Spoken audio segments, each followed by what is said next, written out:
question, c'était de savoir, avant de venir ici, vous présenter pour les élections présidentielles 2023, quels sont les projets que vous avez déjà réalisés dans la Nyanga ou ailleurs?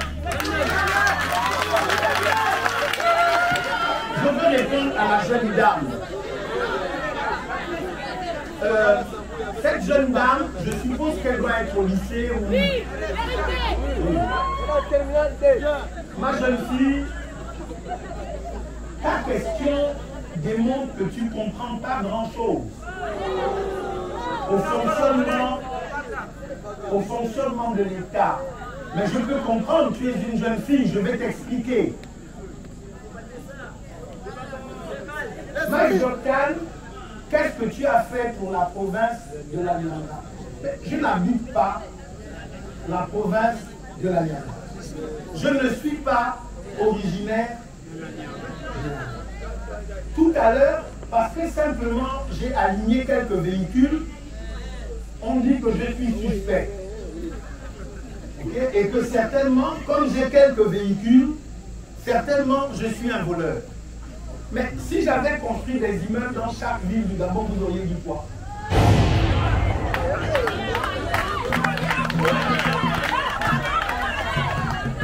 Chacun doit jouer son rôle. Aujourd'hui, Mike Jokan n'est pas aux affaires. Je ne suis pas maire. Je ne suis pas au gouvernement. Je ne suis pas Premier ministre. Je ne suis pas président de la République. Je ne peux pas être comptable de ce que ces gens-là font. D'ailleurs, ce que ces gens-là font, ils doivent le faire avec le fonds public. Donc quand ils le font, on ne doit pas leur dire merci. On doit simplement constater qu'ils ont bien fait leur travail. Et s'ils ont bien fait leur travail, on les reconduit pour le travail qu'ils ont bien fait. La responsabilité aujourd'hui de chaque Gabonais, ce n'est pas de construire le Gabon.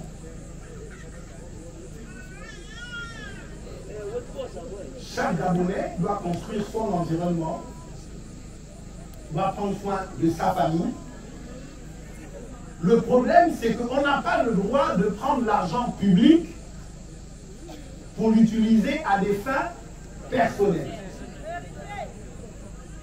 Ce n'est pas à Mike Jokan de venir construire la route entre Chibanga et Mongo.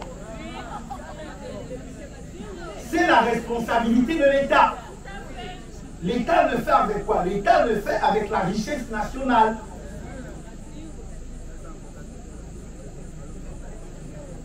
La pression dans laquelle moi je ne tomberai pas, la pression que certains Gabonais mettent sur les hommes politiques, parfois les pousse à devenir des voleurs. On leur demande de faire des choses qui en réalité ne sont pas de leur devoir. Ce n'est pas le rôle du député de payer pour l'électrification de la ville. C'est le rôle de l'État. Lui, il vote les lois. Lui, il veille à ce que le pays soit correctement géré. Mais ce n'est pas à lui de prendre son salaire pour construire, en fait, pour installer des lampadaires. Si vous pensez comme ça, vous vous trompez. Et la conséquence, c'est que quand finalement quelqu'un a une petite fonction, il est contraint de devenir un voleur parce qu'il faut qu'il réponde à des besoins personnels et des besoins pour lesquels en réalité il n'est pas mandaté. Alors si la question c'est quel est mon bilan de vie, oui, j'ai 49 ans, j'ai un parcours de vie. Je suis rentré au Gabon en 1996. En 1996 et maintenant, j'ai construit des églises dans quasiment toutes les grandes villes du pays. Par exemple, j'ai construit des écoles. Je suis à la tête d'une organisation non gouvernementale qui vient en assistance aux personnes démunies. Oui, je peux dire un certain nombre de choses que j'ai faites. Je pense que je fais partie des Gabonais qui ont un bilan de vie honorable. Merci.